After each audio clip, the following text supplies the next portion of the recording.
It is wonderful to see all of you. To Tom, to Attorney General Holder, and to the outstanding officers standing behind me, as well as their families, welcome to the Rose Garden. It is my privilege to welcome the top cops back to the White House. Men and women who stand as shining examples of the bravery, persistence, and good judgment that so many members of our law enforcement community display each and every day.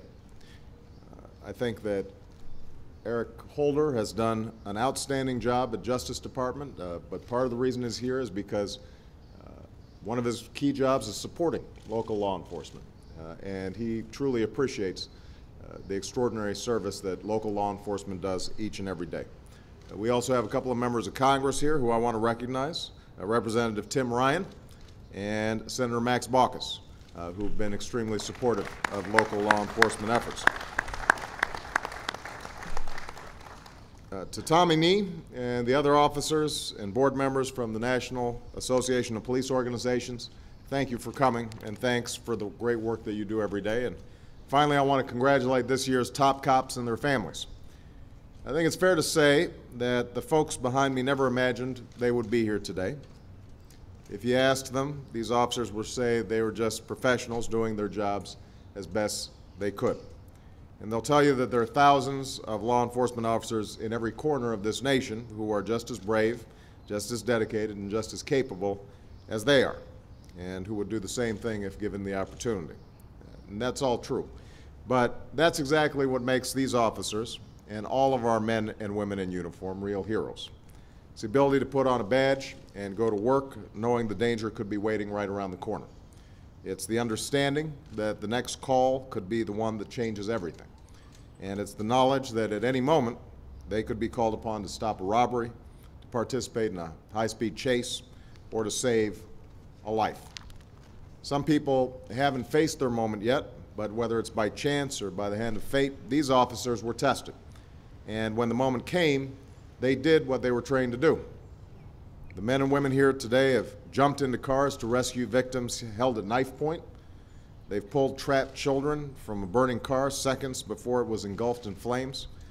They've leapt in front of hijacked buses, faced armed suspects, led 6-hour manhunts through the dark, and saved countless lives by risking their own. And in the moments when these officers were under fire or choking on smoke, they weren't thinking about themselves. They weren't thinking about the medals or commendations. I'm pretty sure they weren't thinking about being honored at the White House. Instead, they were focused on their partners, on the face of the child who was in harm's way, on the victim, and the innocent bystander who desperately needed their help. And that's why we honor them, because while these officers may think of themselves as ordinary, as just another sheriff or trooper or patrolman doing their job, their actions were extraordinary, and for that we owe them our undying gratitude. But honoring top cops means doing more than just saying thank you. It means supporting our entire law enforcement community so that no matter what the challenges we face in the months and years ahead, our men and women in uniform will be prepared to answer the call.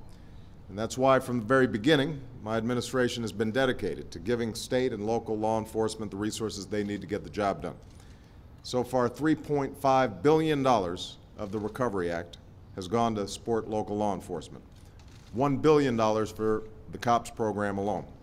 That money has helped to create or preserve almost 4,700 law enforcement jobs for 3 years and made progress towards our goal of putting 50,000 new police officers on the street. Next year's budget would more than double the previous request for the COPS program. And at a time when our nation is emerging from the worst economic recession in generations, we'll maintain strong funding for justice assistance grants, known as the Burn JAG grants, and bulletproof vests to keep our communities and our men and women in uniform safe. We'll make sure you continue to have the resources and support that you need, because we've seen the results of that work. In the first half of 2009, crime fell to the lowest level since the 1960s. Homicides dropped by 10%. Car thefts were down nearly 20%, and property crimes declined by over 6%. Much of this is due to the men and women and their counterparts all across the country that are doing outstanding work. But it's also a reflection of the role that ordinary Americans are playing, taking back their neighborhoods from violent gangs and open-air drug markets, educating their children, being vigilant. Of course, the most recent example and most visible example of this partnership between citizens and police happened 2 weeks ago in Times Square. Alerted by 2 street vendors that smoke was coming out of a suspicious vehicle, NYPD officer Wayne Radigan immediately realized the potential danger and, along with other officers on the scene, helped clear the area quickly and safely. The NYPD's elite bomb squad unit then spent over 5 hours defusing the device. And just 2 days after the attempted terrorist attack, thanks to the outstanding work of local, state, and federal officials, a suspect was in custody. And yesterday I had the privilege of visiting the NYPD Real-Time Crime Center and meeting Officer Radigan and other officers whose quick thinking and cooperation may have saved hundreds of lives. Like the folks behind me, they succeeded because they were well-trained, they were vigilant, and they were ready. So being a hero isn't always easy.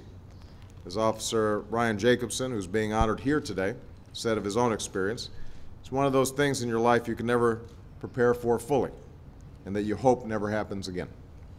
So we are incredibly proud of the courage that all of you have shown in the conditions that we can only imagine. It's a distinction that none of you asked for, but all of you accepted. And I promise that we will stand by you and everyone who wears the badge as you continue to keep us safe. So thank you all. Tom, thanks for the outstanding work.